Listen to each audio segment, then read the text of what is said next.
Olá, amigos e irmãos. Eu sou o Lucas, da Escolinha de Futebol. Convido vocês para o culto com muita alegria.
Olá, irmãos! Esse é o momento de falar com Deus. Então, fechem os seus olhos e abaixe sua cabeça. Senhor Pai, agradecemos pelo seu carinho, sua bondade. Te agradecemos pelas crianças do mundo todo e pelas crianças da Igreja Moriá. Agradecemos pelas crianças que participaram dos cultos e das orações. Cure os doentes. Te pedimos perdão dos nossos pecados e oramos em nome do Senhor Jesus. Amém. O que tenho a não ser tanto amor em teu olhar? Este mundo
esperança para mim. Se estou triste, minha fé está em ti.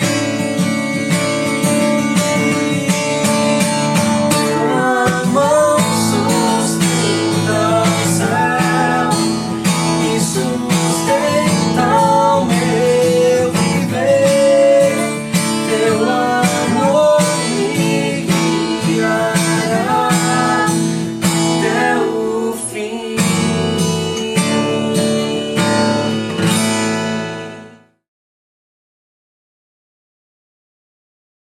Olá, meus queridos irmãos da Igreja Evangélica Batista, de outras igrejas e amigos que vão nos assistir também. Que Deus tenha compaixão de todos nós nesses dias de pandemia, nesses momentos de isolamento social, distanciamento social, neste momento em que o mundo está aflitivo com tantas doenças, não só o Brasil, não só a América do Sul, a América do Norte, Europa, mas também os países asiáticos, africanos. O mundo todo está sofrendo por uma doença que não se tem a cura e todos estão envolvidos pensando a cura. É encontrar a vacina para ficarmos prevenidos contra essa doença.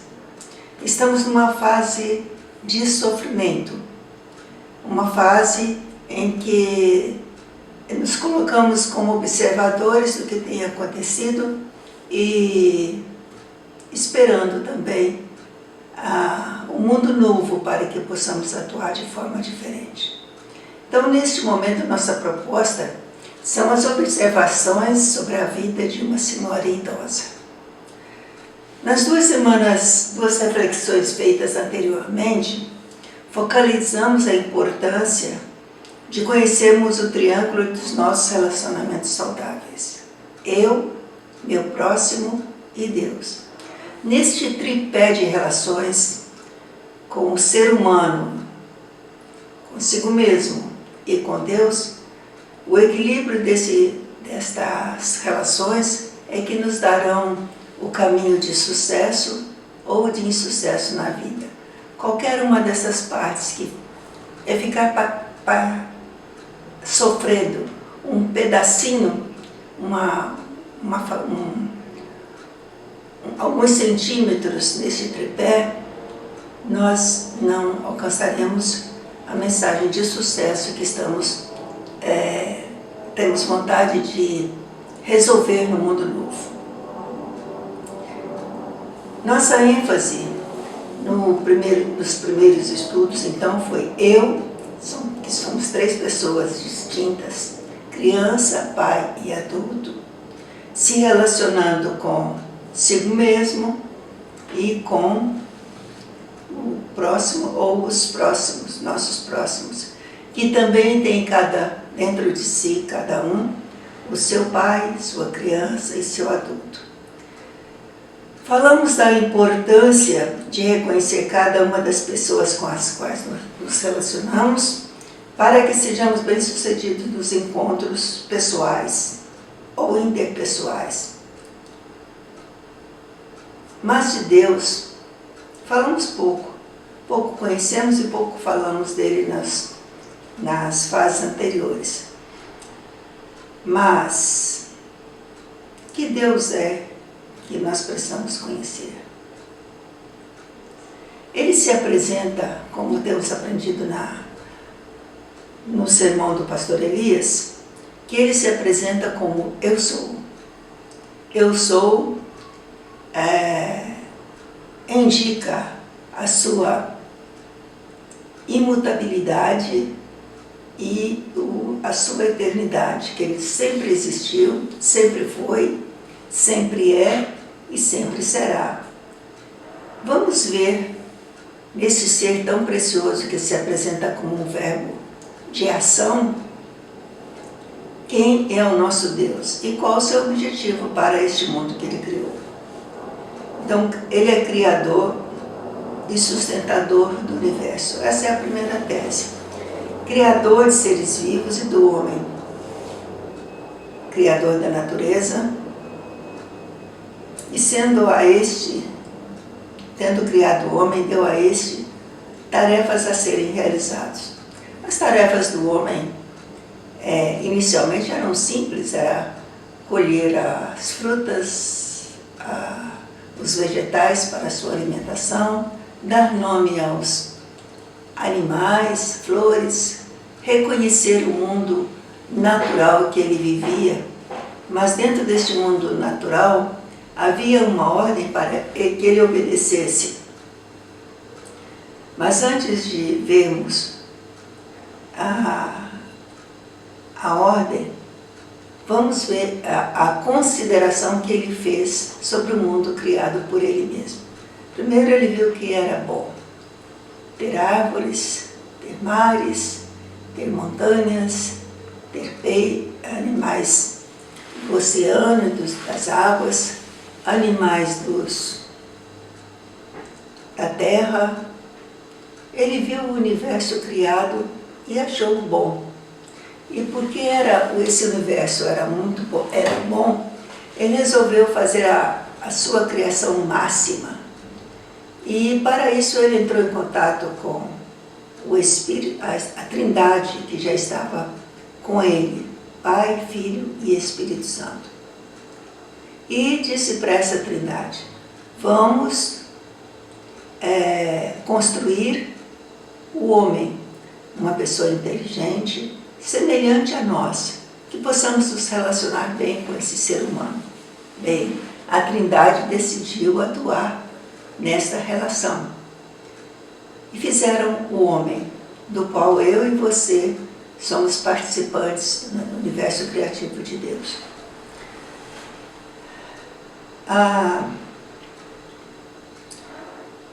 Ele viu então que o homem era não só bom, mas era muito bom. Qual é a visão pessoal que nós temos do homem? A minha visão pessoal foi muito baixa. Eu, olhando na terra, vi formiguinhas. Olhando a cozinha, vi formiguinhas à procura de doces, de açúcares. Vi na terra elas cortando folhinhas, andando de um lado para o outro. E a formiguinha, ninguém liga muito para ela, mas às vezes ela nos pica e dá uma coceira enorme. E quando eu era pequena, meu pai tinha uma pequena propriedade onde ele plantava alguns vegetais, inclusive a mandioca. E sempre quando ele ia ver o mandiocal dele, que não era muito grande, havia folhas cortadas no chão, e ele falava assim: hoje eu tenho que verificar onde está o formigueiro para colocar formicida e matar esse formigueiro. Senão, ele não deixará a plantação sobreviver.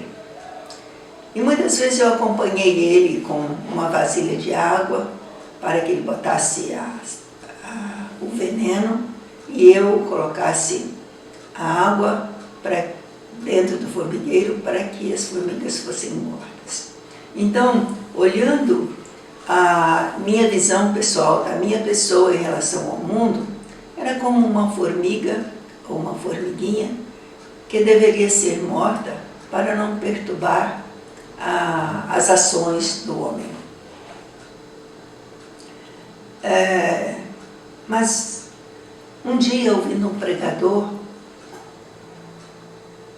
ele apresentou a trajetória humana como a de um espermatozoide vitorioso. Estávamos na época da pandemia, quando ele usou esta expressão. você é resultado, ou sua vida é resultado de um espermatozoide olímpico. Estávamos na época de Olimpíadas e eu entendi muito bem.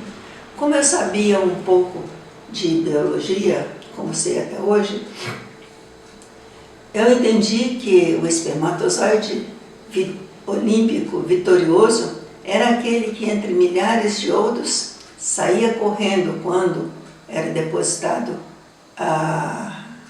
no órgão feminino da mulher. Ele saía correndo em busca do óvulo e o primeiro a chegar é que era o vitorioso para aceitar, para sobreviver como ser humano. E eu comecei a usar esta visão do espermatozoide olímpico para ajudar pessoas que se sentiam fracassadas. E para aumentar o valor delas, eu mostrava uma trajetória das dificuldades que, como feto, como bebê, eles sofreram durante a vida, as privações, falta de amor, falta de carinho, falta de boa alimentação, falta de cuidados especiais, mas eles conseguiram vencer a primeira infância, a segunda infância, uma adolescência tumultuosa, até que chegavam a mim contando das suas dificuldades. E eu ressaltava a importância do quanto ele era vitorioso na vida, portanto ele deveria ter coragem para vencer mais aquele momento difícil.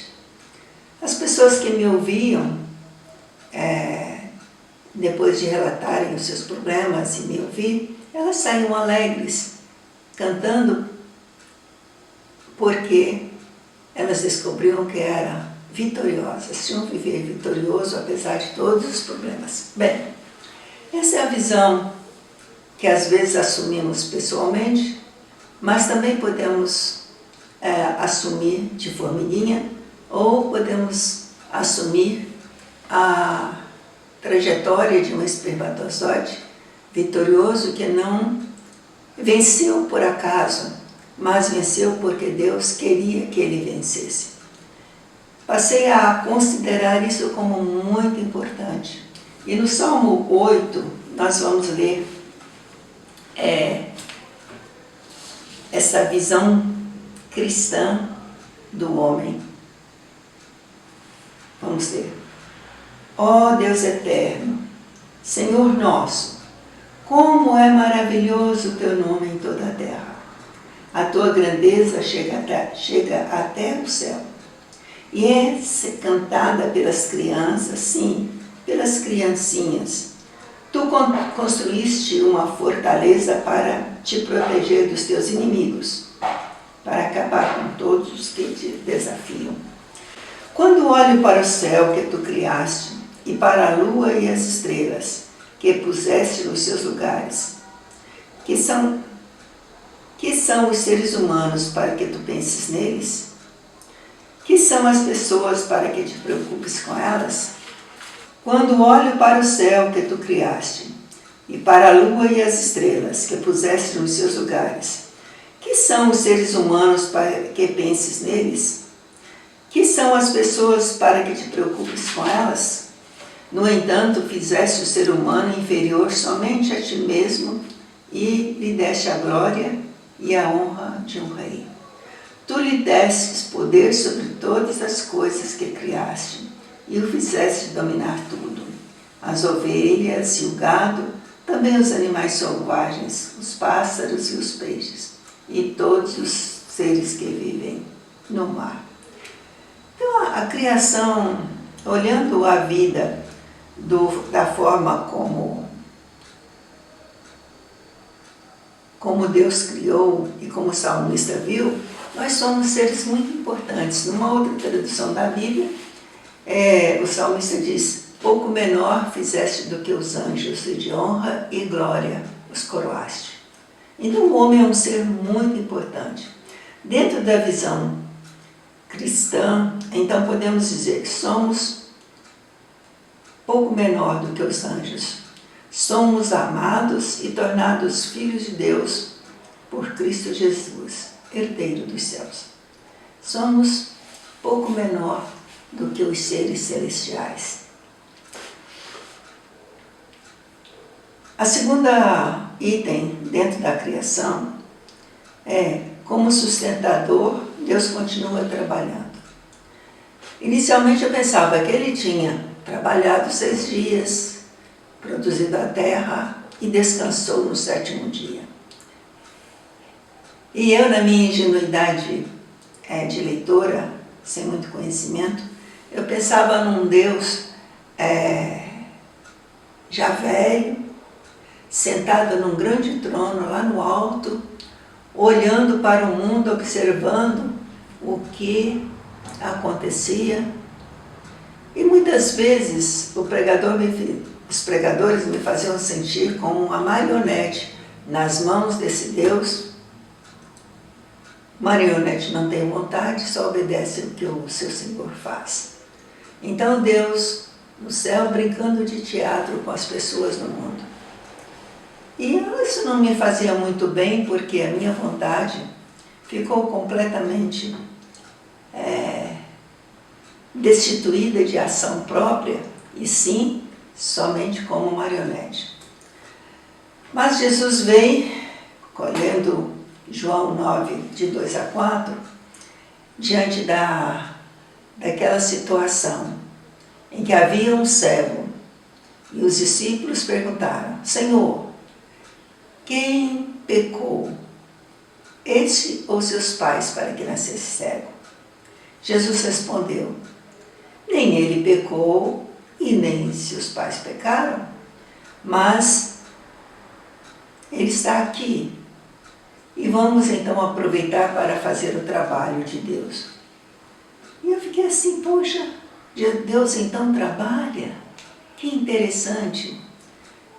Jesus afirma: meu Pai trabalha até agora e eu trabalho também. Fiquei encantada com essa postura apresentada por Jesus. Deus não é um ser estranho que trabalha como se fosse marionete, quietinho lá no alto fazendo somente suas marionetes falarem e atuarem. Não, ele é um ser vivo, não é velho, também não tem a visão de idade que nós temos. Aquela visão de um homem velho, um senhor idoso, lá do alto contemplando a sua criação, ela é falsa. Por quê? Ele é eterno. Ele é o que sempre foi e o que sempre será. Muito boa essa visão. E nos tornou seus filhos. Então, Deus, como sustentador, continua trabalhando. Meu Pai trabalha até agora e eu trabalho também. E por que ele trabalha também? Porque Jesus fez questão de, naquele momento, fazer um trabalho que era da ação de Deus. Deus, então, faz tudo correto, mas nos dá a chance de glorificá-lo. Jesus falou: façamos a obra de Deus. Então, eu e você fomos incluídos na obra que Deus tem a fazer.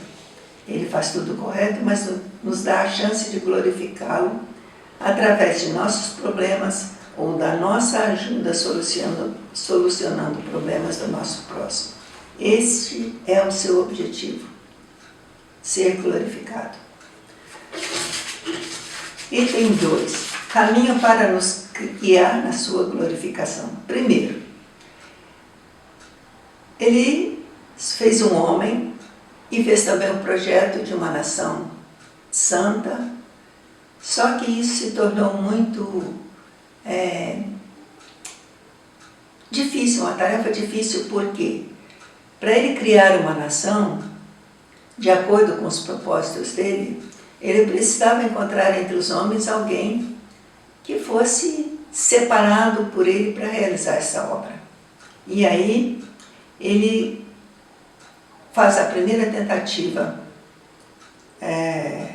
guiando o mundo para a sua glorificação. Ele retirou Abraão da sua cidade de Ur para a Cananeia, fazendo a primeira aliança para a transformação de uma grande aliança para Deus. Bem, o povo não conseguiu manter uma linhagem santa, e daí os hebreus, a família de Abraão, Isaac e Jacó, foram transferidos para o Egito e lá se tornaram escravos. Era a vontade dele que Deus, era a vontade de Deus que o povo se tornasse escravo no Egito? Não. Mas quem vai retirar esse povo do Egito para a Cananeia, que é o lugar onde ele havia reservado para que a nação dele se instalasse? Moisés foi a primeira pessoa que ele viu com capacidade para isso.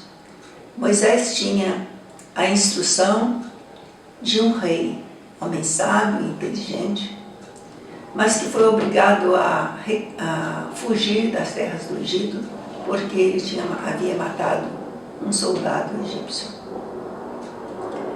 Aí Deus se aparece para Moisés numa sarça ardente e manda que ele vá tirar o povo dele lá do Egito e transportá-lo para Canaã. Moisés não se sentiu animado, mas Deus falou para ele: eu serei a tua boca, vá. Vou dizer que Arão também, seu irmão, será a sua boca. Eu serei a sua boca, Arão será a sua boca. E assim o faraó foi confrontado com Moisés, o Egito sofreu várias pragas, até que ele tomou a decisão: tá bem, Moisés, leva esse povo daqui, porque ele está prejudicando muito aos outros escravos que nós temos. Bem, aí Moisés convoca o povo hebreu, com ele muitos outros que se sentiam escravos também saíram do Egito e foram viver no exército. Surgiram reclamações, muitas reclamações. Moisés, sempre com a orientação de Deus, tentava resolver. Deus não perdeu o seu propósito de fazer uma nação diferente. E aí ele conduziu o povo, ajudava Moisés a resolver os problemas. E como parte da natureza, ele era uma coluna de nuvem durante o dia para o povo não morrer esturricado no deserto. E era uma nuvem de fogo para guiar por onde eles deveriam se caminhar. Moisés trabalhou e tirou o povo do Egito. Aí esse povo também não foi como Deus esperava, mas havia um grupo pequeno que acreditava em Deus e estava sempre chamando a atenção. A parte desse grupo era os salmistas, sempre enfatizando para o povo: Deus é o nosso socorro, Deus é o nosso protetor, Deus é nosso refúgio. E aí, fortaleza, seu escudo, Senhor dos exércitos, mas também apresenta Deus como caminho. Aí agora nós vamos ler o Salmo 32, que fala assim: feliz é aquele cujos pecados Deus perdoa e cujas culpas Ele apaga. Então não é qualquer pessoa que é feliz ou bem-aventurado. É aquele a quem Deus perdoa e cujas culpas Ele apaga. Feliz aqueles que o Deus eterno não acusa de fazer coisas más e que não age com falsidade. Aí o salmista fala: enquanto não confessei o meu pecado, eu chorava dia e noite até cansar. De dia e de noite me castigaste, ó Deus, e as minhas forças se acabaram, como o sereno que seca no calor do verão. Então eu te confessei o meu pecado, não escondi minha maldade, resolvi confessar tudo a ti, e tu perdoaste todas as minhas faltas. Assim, todo aquele que te ama deverá orar a ti nos momentos de angústia. Estamos nesse momento, com certeza. Orando para que Deus nos perdoe, nos purifique e nos dê uma vida nova. Então, assim, todo aquele que te ama deve orar a ti nos momentos de angústia. Quando as grandes ondas de sofrimento vierem, não chegarão até ele. Tu és o meu refúgio e me livras da aflição. Eu canto bem alto a tua salvação, porque me tens protegido.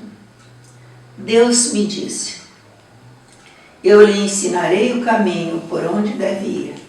Vou guiá-lo e orientá-lo. Não seja sem juízo como o cavalo ou a mula, que precisam ser guiados com cabresto e rédeas para que obedeçam. Então ele fala de uma pessoa que foi perdoada, mas, como já foi mencionado para nós, um povo teimoso que insistia em fazer as suas próprias coisas de acordo com a sua vontade. Mas Deus promete que Ele será guia, será o caminho, e Ele vai instruir o caminho que nós devemos andar. Aí o mesmo salmista, em outro Salmo 37, 5, diz assim: entrega o teu caminho ao Senhor, confia nele e Ele tudo fará. Então Deus é caminho e nós temos um caminho que deve ser entregado a Deus. Jesus afirma, 2,4, então, Jesus, o Filho de Deus, se apresenta como o caminho, a verdade e a vida. E ninguém vai ao Pai senão por Jesus. Então devemos encontrar o caminho perfeito, o caminho visível, que veio a este mundo para mostrar a nós o caminho da verdade, o caminho, a verdade e a vida. Qual o objetivo de Deus? Em João, capítulo parece que 11, fala também diante de uma cura do cego. Ele fala que é ser glorificado. Através das minhas ações, eu glorifico o Pai. Para alcançar os seus objetivos, Deus criou o homem. Primeiro Deus deu tarefa ao homem, cuidar do jardim e companheirismo com Eva. Bem, Adão e Eva fracassaram. 3,2 diz assim: após o pecado, deu novas tarefas ao homem e prometeu esmagar a cabeça da serpente, providenciando assim o plano de salvação. Essas histórias nós todos já conhecemos. E o homem passou, além das tarefas que ele tinha de nomear os seres, cuidar dos animais, ele passou a ter que lavrar a terra para produzir frutos comíveis. A mulher passou a ter dores de parto para ter filhos, mas de tudo isso vem um plano de salvação para sermos salvos dessa situação. Continuou, segundo o salmista, na gestação dos seres humanos, a sua ação, a ação de Deus para alcançar os seus objetivos. Continuou, segundo os salmistas, na gestação dos seres humanos, ainda no ventre das mães e avós, chamando esses homens por nome e enchendo-os com Espírito de Deus para a realização dos seus projetos. Fiquei muito encantada ao reler o livro de Êxodo e ver que Deus conhecia as pessoas desde seus avós, desde seus pais, e preparado essas pessoas para produzir a arca, para ensinar o povo no caminho dele. Bem, na nossa conclusão, Chegamos ao ponto em que Deus tem um projeto e nós temos um papel fundamental a estabelecer uma fórmula para alcançarmos o sucesso dentro desse projeto. A fórmula que eu fiz não é minha original, mas coleta de um livro, diz assim: S mais E mais T é igual a sucesso. Em S podemos dizer, precisamos saber quem eu sou. Eu sou um ser que tenho horas de motivações grandiosas, como horas da percepção de uma formiguinha. Precisamos, dentro desse conhecer o nosso eu, precisamos eliminar uma coisa que nos prejudica muito, é o negativismo da vida. Eu sou importante nessa vida. Eu tenho tarefas a realizar neste mundo enquanto viver. Um dia eu vou partir dele, mas devo deixar uma marca. Nesse trabalho, nesse viver eliminando o negativismo, vou trabalhar pelo valor eterno. É o ter trabalho em função do valor eterno. Se o nosso Deus é eterno e nos quer na eternidade, então eu tenho que trabalhar para obter esse processo da eternidade. Então, no projeto eterno de Deus, eu e você somos uma espermatozoide vitorioso ou uma formiguinha para realizar a obra de Deus. Sou uma formiguinha, sim, em relação ao meu Criador, mas trabalho em favor da manutenção do universo criado para glorificar o meu Criador e a seu Filho Jesus Cristo, o meu Salvador. Que seja a nossa oração vivermos dentro deste projeto. Oremos. Senhor nosso Deus, nosso Pai, viver às vezes não é fácil, porque dentro do trabalho de viver enfrentamos muitas dificuldades, ó Pai. Muitas, muitas, muitas. Mas nós te suplicamos que Tu nos dês ânimo, coragem de enfrentamento e que saiamos vitoriosos nesse Teu projeto de ajudar o mundo a melhorar, a trabalharmos em Teu favor, para que o Teu projeto seja realizado, já que Tu nos formaste no ventre da nossa mãe, já que Tu nos colocaste neste mundo e permitiste que pudéssemos sobreviver a tantas dificuldades, continues, portanto, ó Pai, a ajudar-nos na realização do Teu trabalho. É em nome de Jesus que te pedimos. Amém.